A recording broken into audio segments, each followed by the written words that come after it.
미래를 보는 창, JTB. 안녕하세요. JTB J입니다. 지금 시장은 이제 반등을 모색하려는 그런 움직임이 나오고 있습니다. 어떻게 보면 좀, 안쓰럽기도 해요. 왜냐면 지금 시장의 흐름을 보면은 어떻게 해서든 반등을 만들어내기 위해서 그 핑곗거리, 반등의 재료를 찾기 위해서 엄청나게 노력을 하고 있는 부단히 애를 쓰는 모습, 그런 것들이 좀 느껴지거든요. 일단 뭐 지금 진행되고 있는 어떤 매크로 시황 이런 것들 좀 정리를 해보겠습니다. 저번에도 말씀을 드렸지만 최선은 아니지만 어쨌든 경기 침체로 가야 돼요. 그래야 이 인플레 이슈도 잠재울 수 있습니다. 그래서 경기 침체가 강력하게 와야 됩니다. 그냥 어설프게 오면 안 되고요. 강력하게 와야 돼요. 그래야 연준의 금리 인상이 멈춥니다. 그런데 이게 한간에는 호재다라고 얘기하는 그런 사람들이 있어요. 근데 이거 호재 아니에요. 경기 침체가 강력하게 온데 호재인가요? 전혀 아닙니다. 이거는 이제 나중에 디플레를 우려를 해야 돼요. 인플레 이슈가 잠재워지면서 디플레로 이제 전환될 가능성이 크기 때문에. 하지만 인플레를 못 잡고 계속 지금 상황을 유지하는 거, 이거는 더 최악인 거죠. 근데 그것보다는 이제 더 좋은 거지만 어쨌든 어, 이것도 결코 호재는 아니다라고 보시면 될 것 같습니다. 그러니까 최악보다는 차악을 선택하는 그런 과정이라고 보시면 될 것 같아요. 심각한 경기 침체가 오더라도 인플레이션이 충분히 낮아지기 전까지는 한 분기에서 두 분기 정도 걸릴 것 같거든요. 그래서 실제적으로 경기 침체가 심각하게 왔다. 그러면 통상적으로 시장은 부양책을 기대합니다. 그러니까 이거는 금리 인하랑 좀 다른 얘기예요. 흔히 얘기하는 자산 매입과 관련된 겁니다. 당연히 경기 침체가 오면은 금리 인하는 당연히 해주겠죠. 근데 이제 자산 매입까지 해주는 그런 부양책은 좀 기대하기 어려울 수 있어요. 시장이 스스로 자정작용을 하면서 이제 충분히 구조 조정을 진행하면서 약간 상당한 그 고통의 시간을 겪어야 될 수도 있다.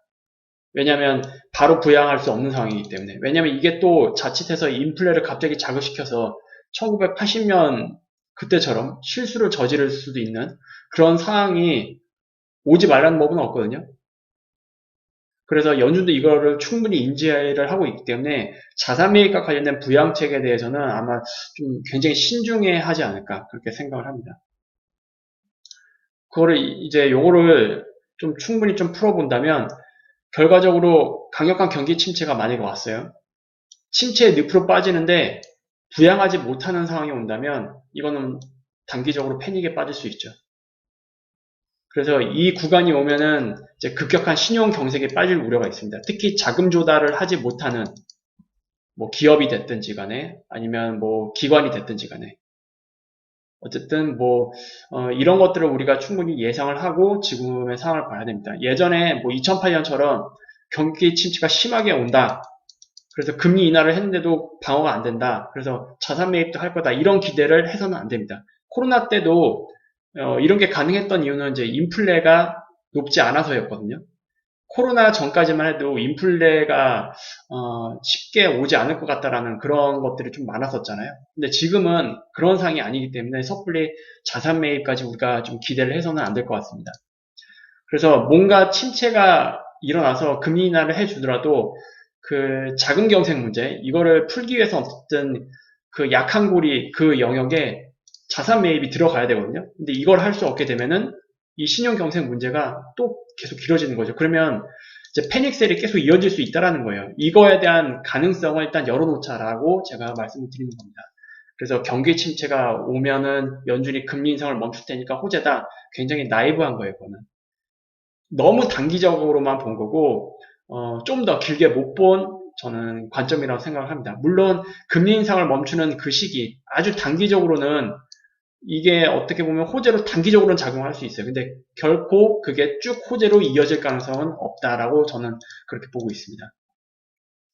일단 지금 시장이 최근 반등을 해줬는데 시장의 단기적인 위안을 준 거는 이제 지표 관련이었죠. 어쨌든 지금은 지표가 좋게 나오면 안 됩니다. 미국 지표는. 좋게 나오면 더욱더 강력한 긴축의 근거로 사용되기 때문에 경제 지표들이 하나 둘씩 나쁘게 나오기 시작해야 되거든요. 일단 ISM 제조업 지표 드디어 이 지표들이 이제 PMI 기준으로는 침체 직전으로 들어가고 있어요. 그리고 뭐 뉴오더는 당연히 좀 안 좋은 상황인 거 이미 선반영이 좀 많이 된 상황이었고요. 그리고 이제 다음 지표는 PMI 자체도 침체로 들어갈 가능성이 높겠죠.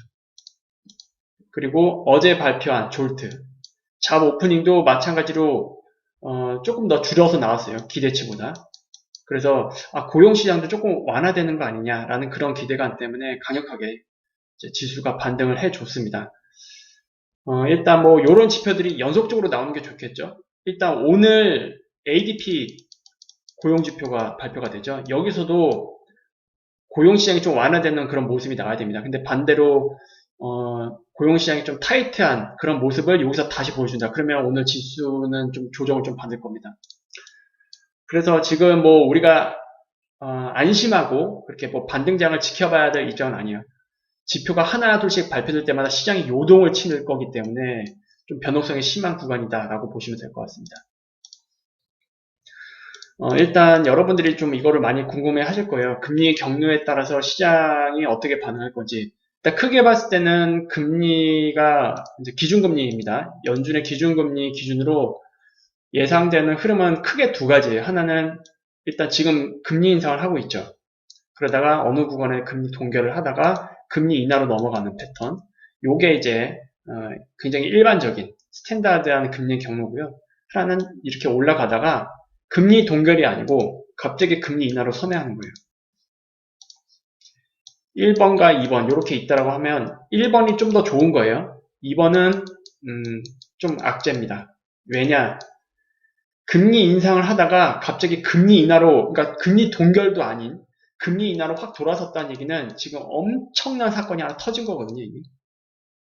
심각한 충격을 주는 뭔가가 터진 거예요. 그렇지 않고서는 금리 동결을 생략하고 바로 금리 인하로 가는 경우는 거의 없습니다. 근데 이런 시나리오도 일단 열어놓기 위해서 일단 두 가지를 모두 다 예를 들은 겁니다. 만약에 1번으로 간다. 이제 여기는 이제 긴축의 어떤 정점이죠. 그리고 이 구간은 완화가 아니에요.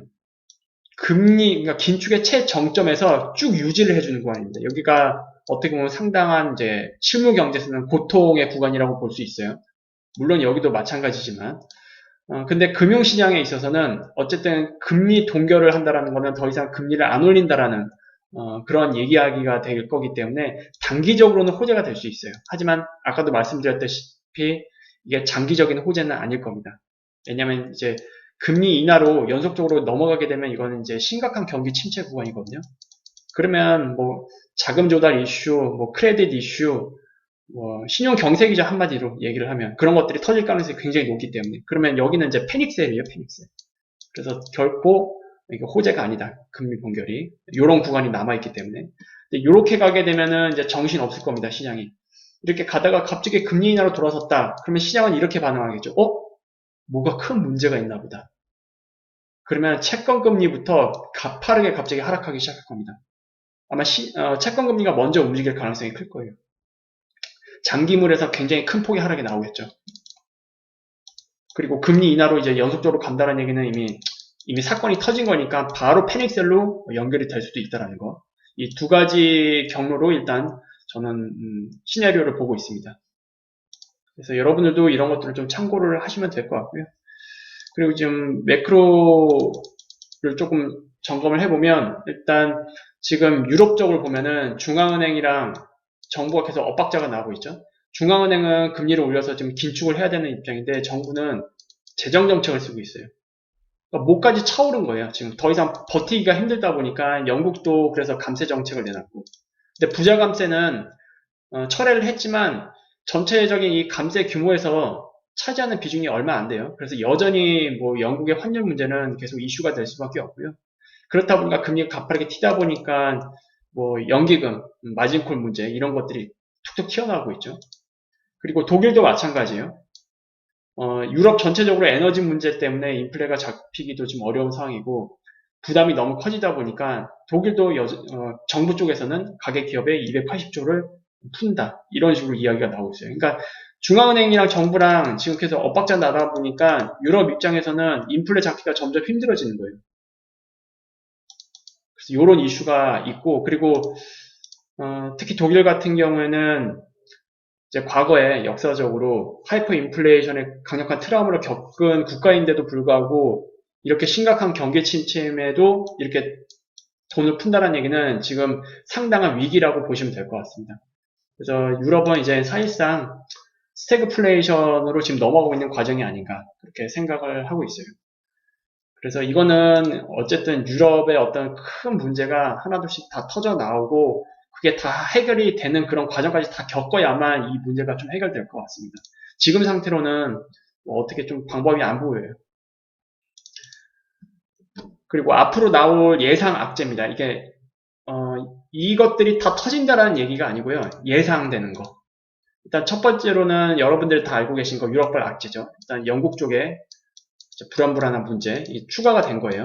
그리고 독일을 포함하는 유로존 스태그플레이션 문제 그리고 이제 이태리 악재 이런 것들이 우리가 일반적으로 알고 있는 문제고요. 그리고 이거는 이제 일반적인 표면적인 것들이고 이제 금리가 계속 오르면서 신용시장에 이제 문제가 생기고 있잖아요. 이미 CDS 프리미엄을 보면은 이제 계속 올라가고 있고 우리나라도 오늘 보니까 코로나 때 그 고점에 지금 다시 올라와 있는 상태입니다. 유럽 같은 경우에도 특히 대형은행 쪽에 CDS 프리미엄이 막 튀고 있죠. 그래서 전반적으로 채권 시장과 관련된 파생 상품 중 여기서 좀 크래시가 나올 수 있다. 특히 회사채 그리고 부동산 채권 관련 이쪽으로. 그리고 여기에는 기관들도 많이 투자한 상태고 뭐 증권사, 뭐 보험사 다 마찬가지입니다. 지금 상당한 손실을 떠안고 있을 거거든요. 그래서 이런 것들이 이제 표면적으로 터지는 그런 과정들이 나올 수 있다. 그리고 제가 계속 말씀드렸던 거, 이렇게 크게 리세션이 나오게 되면은 항상 우리가 예상하지 못하는 악재들이 막 튀어나오기 시작한다고 말씀드렸고, 특히 이번에는 이 지정학적 이슈도 나올 수 있다고 말씀드렸잖아요. 일단 러시아 핵무기 사용 관련, 그리고 북한에 대한 이슈, 이런 것들이 좀 예상되고 있긴 한데, 어쨌든 이런 이슈들이 나오기 위해서는 10월 달에 있는 중국의 큰 정치적 이벤트, 시진핑이 산 연임에 성공하느냐 마느냐 그거에 따라 좀 갈릴 것 같습니다. 어쨌든 그 이슈를 앞두고 있기 때문에 러시아도 핵무기를 지금 당장 쓰기는 어려울 것 같고요. 북한도 지금 함부로 핵실험이나 정상 궤도로 발사하는 ICBM을 좀 쏘기는 어려울 것 같아요. 중국에서 일단 그 문제가 해결이 되고 그때서야 시진핑이 좀 동의를 해주면 이런 것들을 할 수가 있습니다. 그래서 이런 이벤트는 10월 달보다는 11월 달 이후에 나올 가능성이 높지 않겠느냐. 그리고 이게 만약에 나오게 되면 금융시장에 상당한 좀 악재로 작용할 가능성이 높다. 이렇게 보고 있습니다. 그리고 4분기 전체적으로 자금 조달 이슈 나올 거예요. 이제부터는 이제 금리 영역 자체가 굉장히 최고 난이도 영역으로 들어갈 거기 때문에 굉장히 아프거든요. 기업들 입장에서.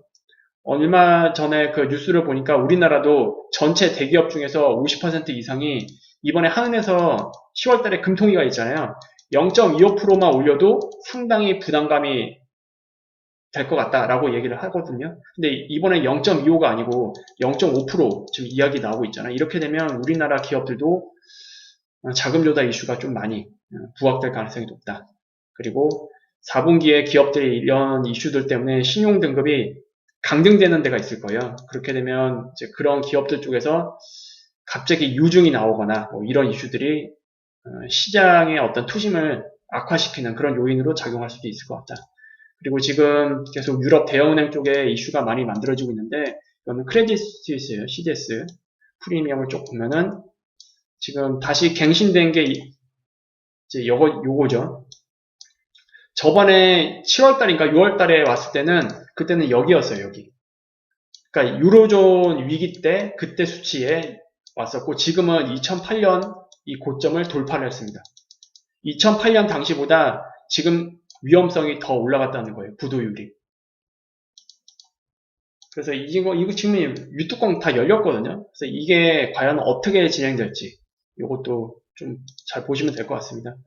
근데 전반적으로 지금 이거는 모두 다 연결이 되어 있는 것 같아요. 요거 세 개는. 이 중에 하나라도 터지면 동시다발적으로 터질 가능성이 높지 않겠느냐. 그렇게 보고 있습니다. 그래서 일단 예상되는 악재 리스트는 이렇게 보고 있습니다. 그리고 지금 일단 연방기금리 선물 시장을 보면은 11월 FOMC 때 지금 대부분 75bp 인상 예상을 하고 있잖아요. 근데 사실상 이거는 우리가 좀 길게 봐서라도 연준의 금리 인상 강도는 11월 달이 정점일 거예요.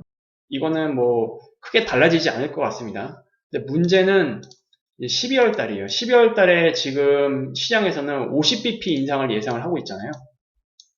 여기가 50bp거든요. 근데 이거는 아직 잘 모르겠어요. 이번 10월 달에 고용지표 이번 달에 발표되는 거, 그러니까 ADP 말고 정부에서 발표하는 확정치 있잖아요. 그거 플러스 CPI. 여기서 확실히 둔화되는 모습이 나오게 되면은 12월 달 FOMC 일어나기 전에 11월 지표 그리고 12월 지표 여기서도 이제 연속적으로 둔화가 나타나면 이제 거의 한 두세 달 이 기간의 지표들이 다 완화가 되는 거잖아요. 이거는 추세적으로 이제 방향이 바뀔 수 있을 가능성이 높다라고 볼 수 있거든요. 연준 입장에서. 그래서 12월 달에는 FOMC에서 50bp가 아니고 25bp 이쪽으로 갈 수도 있습니다. 그래서 아직 12월 달은 아직 잘 모르겠습니다. 제 관점에서는. 근데 일단 12월 달에는 75bp 일단 한 번 더 갈 가능성이 높지 않겠느냐 그렇게 보고 있는데 어쨌든 전반적으로 10월 달에 좀 반등장을 좀 잘 만들어냈으면 좋겠어요. 개인적으로라도 좀 그렇게 보고 싶긴 한데 좀 여의치 않네요. 일단 이번 달 가장 큰 이슈는 그래도 10월 13일 CPI 이게 될 가능성이 높기 때문에 여기까지 반등이 되고 밑으로 그냥 확 꺾이느냐 아니면 추가적인 반등을 만들면서 좀 강한 반등장을 만들어주느냐 이게 좀 결정될 것 같습니다. 10월 13일 정도. 그래서 여러분들도 앞으로 발표되는 여러 가지 매크로 지표들 이거에 따라서 시장이 그냥 오락가락 하기 때문에 어쩔 수 없이 우리는 그걸 좀 잘 지켜봐야 될 수밖에 없고요. 그리고 시장의 변동성이 예상되는 만큼 여러분들도 좀 무리하게 시장에 가담해서는 안 될 것 같고 충분히 보수적으로 좀 천천히 접근을 하는 게 지금은 맞을 것 같다라는 생각을 해봅니다.